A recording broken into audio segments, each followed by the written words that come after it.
Ko te reihi, ono te kaumā waru tēnei ngā wāhine te kaumā, ono tau me raro iho te pake ke taki, ono e 250 mita. Ko te whiringa whānui, tuatahi tēnei o ngā whiringa whānui e iwa. Kei te aratua rua, te kuraiwi o whakatupuranga ruamono, te kura kaupapa Māori o Tūpoho, Rotorua Girls High School, te kura kaupapa Māori o te Waiu o Ngāti Porou, te kura kaupapa Māori o Kaikohe, Auckland Girls Grammar School, Mount Maunganui College, Tauranga Girls College, Sacred Heart Girls College, me te kura o ngā ruahine rangi kei te aratua ngahuru mā rua, kua tīmata ke te reihi e te whānau tērā pēa ko te aratua rima, e ārahi ana. Aratua ono mo taku he. Engari ara ko te kura o ngā ruahine rangi. Aratua ono me te aratua whitu, me te aratua whā.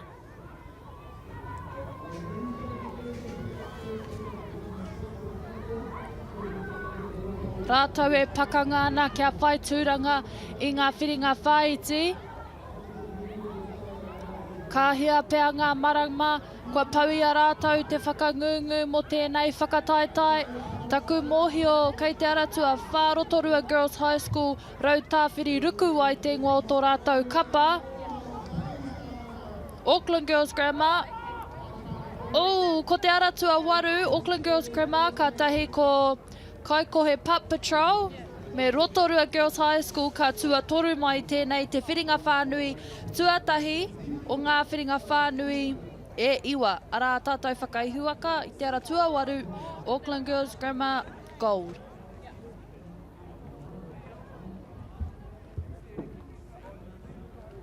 Anei te tōwaitanga.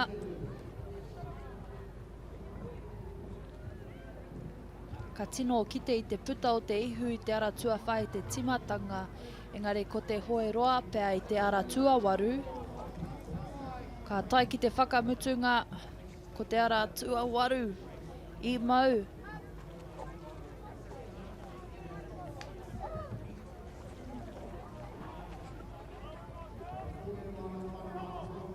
Te rapea koe nei o rātau reihi tuatahi o te whakataitai, ki te kore rātau i hoi ngā wakahaurua.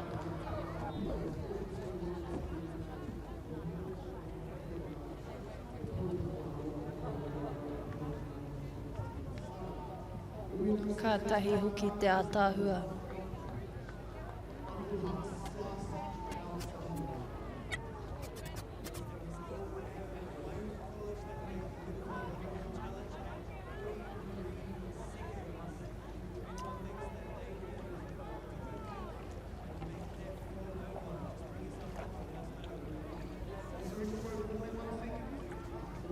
Anei ngā whakaputanga mo taua reihi, aratua waru i tuatahi Auckland Girls Grammar Gold, tuarua aratua whā, Rotorua Girls Rautāwhiri ruku wai, tuatoru ko te kura kaupapa Māori o Kaikohe Pup Patrol.